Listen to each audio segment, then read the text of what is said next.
Welcome back, guys. In this special Marvel-themed video, I will recap the fights of all the cinematic Spider-Men, starting from Tobey Maguire, then covering the Two Amazing with Andrew Garfield, and eventually the new trilogy starring Tom Holland. Stay tuned to the channel if you want to see more power level videos about Marvel, anime, and more. Anyway, enough chit-chat. Let's start with the memorable Spider-Man from the Raimi trilogy.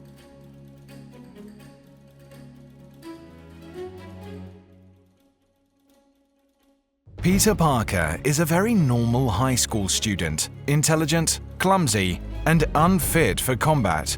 But as we all know, thanks to the bite of the genetically modified arachnid, he will obtain a series of powers including super strength, the ability to climb on any surface, the iconic spider sense that grants him a little foresight on enemy attacks, and the ability to produce a very resistant biological web that in this version is ejected directly by his organism instead of through a web shooter. During the first part of the film, Peter will become more and more aware of his powers, easily managing to beat the violent wrestler Bonesaw and learning to use his webs to swing between the skyscrapers of New York City. If a bunch of well-armed humans can't compete with the Wallcrawler, supervillains are a whole different story. The first real opponent for our friendly neighborhood Spider-Man is Willem Dafoe's Green Goblin, endowed with a physical strength even superior to Peter's, which allows him to tear the resistant spiderwebs. In this cinematic version, Norman Osborn is not a monstrous giant goblin, but a powerful, stark raving mad human being, equipped with a technological exoskeleton and a glider that allows him to fly. Furthermore, the Green Goblin is equipped with a series of deadly gadgets ranging from grenades to homing blades. Spider-Man will be cornered in the first two fights, and only in the third will he be able to prevail using his brains. In the second film, our superhero will have to deal not only with a new villain, but also with the intermittent loss of his powers due to the conflict between his two identities. On top of that, we have Dr. Octopus, a brilliant scientist who is manipulated by his four mechanical tentacles, endowed with great physical strength and an advanced artificial intelligence. Peter will have to be more determined than usual in order to regain his lost powers and save his beloved MJ. In Spider-Man 3, we see a wide range of different enemies. The first in action is Harry Osborn as the new Goblin. Like his father, he uses a glider, very advanced technologies, and a serum to push his physical abilities to the human limit. Spider-Man has been operating for several years now, and thanks to his experience and, as always, his cunning, is able to prevail over his old friend. The second opponent is Flint Marko, aka Sandman, a former convict who acquires sand-based elemental powers. Following a typical comic book accident, Flint acquires the ability to absorb sand and increase his size and create weapons. Being made of sand, he also develops a sort of intangibility that can be cancelled only using water or explosives. Eager for revenge for the death of his uncle, Spider-Man will resort to the enhancement given by the black suit, which increases his physical strength and aggression in combat.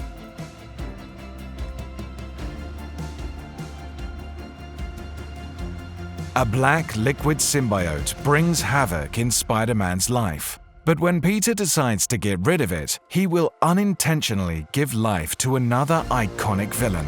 This Venom is very different both from his comic book version and from the cinematic counterparts that we have come to love or hate in recent years, at least in terms of aesthetics and characterization. As regards powers, however, he is always able to shape the body at will to stretch, deform, and create tentacles and sharp weapons. To make matters worse, Venom is able to evade the spider sense. To beat Peter, he will team up with Sandman who, being able to tap into large quantities of sand, manages to reach the size of a building. This alliance will put Maguire's Spider-Man in trouble like never before. Peter will be able to put an end to this clash, as always thanks to his great intelligence and to the help of a redeemed Harry Osborn. Garfield's Peter Parker harks back to the character's comic book Ultimate version. In addition to the usual bite from the radioactive spider, this Amazing Spider-Man has more classic character traits, such as artificial and no longer organic webs. Moreover, as in the comics, he keeps talking non-stop, getting on his enemies' nerves with jokes and teasing. The first real villain for our second Spider-Man is Lizard. Like Osborn and Octavius, he too is a scientist who can therefore count on great intelligence. Due to his usual failed experiment, he will get the ability to transform into a huge anthropomorphic lizard with powerful claws, a strength superior to that of Spider-Man himself, and a good regenerative capacity. On the physical level, this lizard has overwhelming strength and will put Peter, who in this film is still a novice, in so much trouble that he will need the support of the police. As happened in Spider-Man 3, in Amazing Spider-Man 2, we will face a series of different villains, the first of which gives the title to the film. Electro is capable of generating, manipulating, and absorbing enormous quantities of electricity.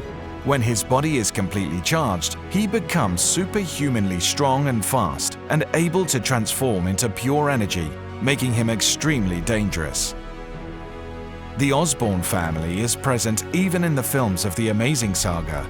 In this case, the Goblin we will see at work is not Norman but Harry, due to a genetic disease and, yep, a failed experiment involving Peter's blood. The Goblin is born once again.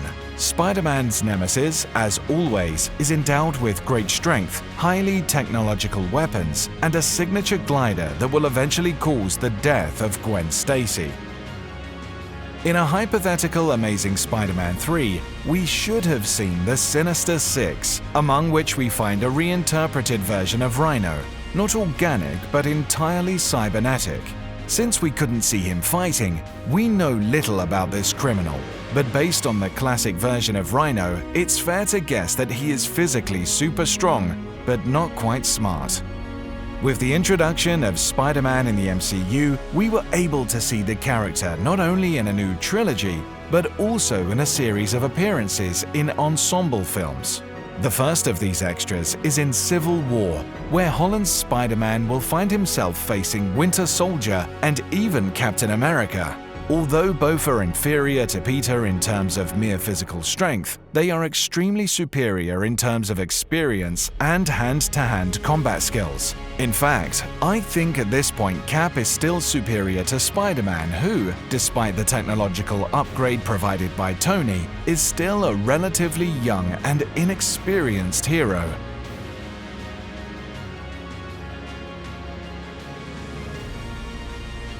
The first standalone villain faced by this new Spider-Man is Michael Keaton's Vulture, who resulted to Chitauri Technologies to create a flying exoskeleton equipped with various alien firearms.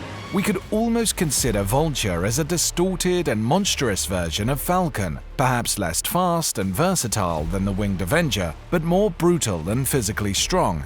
Over the course of the film, Peter will mature a lot, proving that he can beat his opponent without resorting to Tony Stark's hyper-technological costume.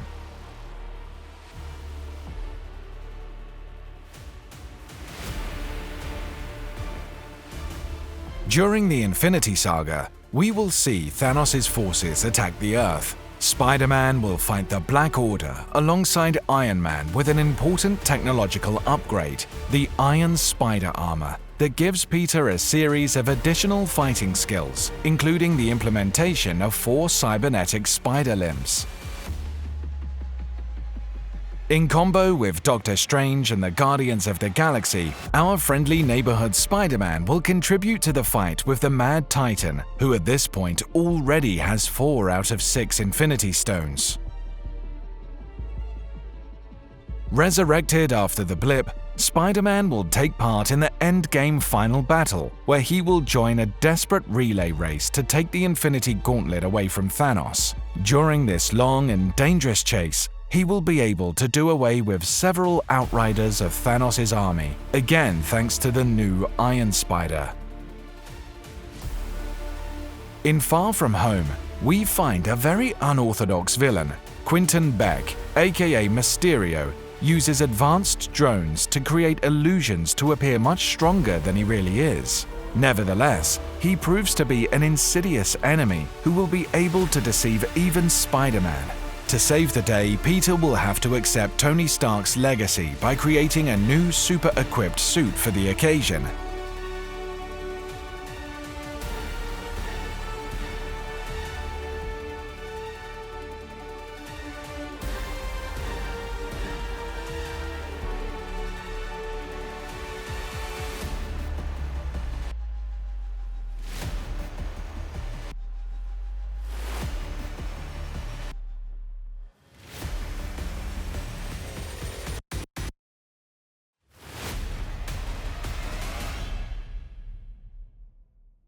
As we all know at the beginning of No Way Home, the whole world knows the true identity of Spider-Man. Trying to solve this problem, Peter will kick off a series of catastrophic events that will lead him to meet alternative versions of himself and their enemies. The first to show up is Doc Ock, who with a spectacular comeback immediately puts Peter on the spot, only to be beaten by the superior, wink wink, technology of Iron Man, whose nanomachines manage to take control of his mechanical arms, making him harmless. With a mission to accomplish and a special magical web provided by Strange to capture the runaway villains, Peter launches into the capture of Sandman and Electro. If the former has powers and features identical to those we remember, the latter has instead taken on a new appearance and a special affinity with the electromagnetic energy of the MCU universe.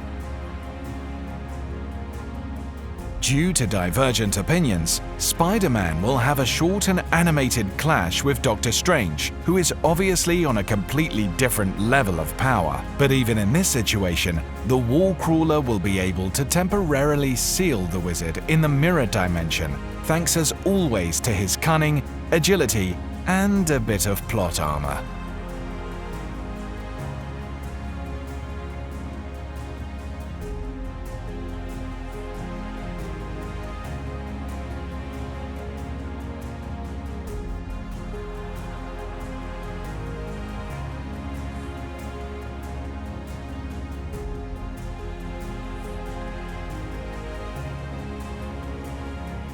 No Way Home culminates in an epic clash that sees the three cinematic Spider-Man and Dr. Octopus team up to fight against Lizard, Sandman, and Electro, who this time has infinite energy thanks to the arc reactor stolen from Happy's house. Although the star of this picture remains Tom Holland, the main villain is undoubtedly Willem Dafoe as a Green Goblin. Psychopathic and violent like never before, he is even responsible for Aunt May's demise. Peter will prove to be strong and determined enough to be able to defeat him, but also mature enough to decide not to kill him, treasuring the teachings of his two alternate counterparts and eventually becoming the iconic neighborhood Spider-Man we all know.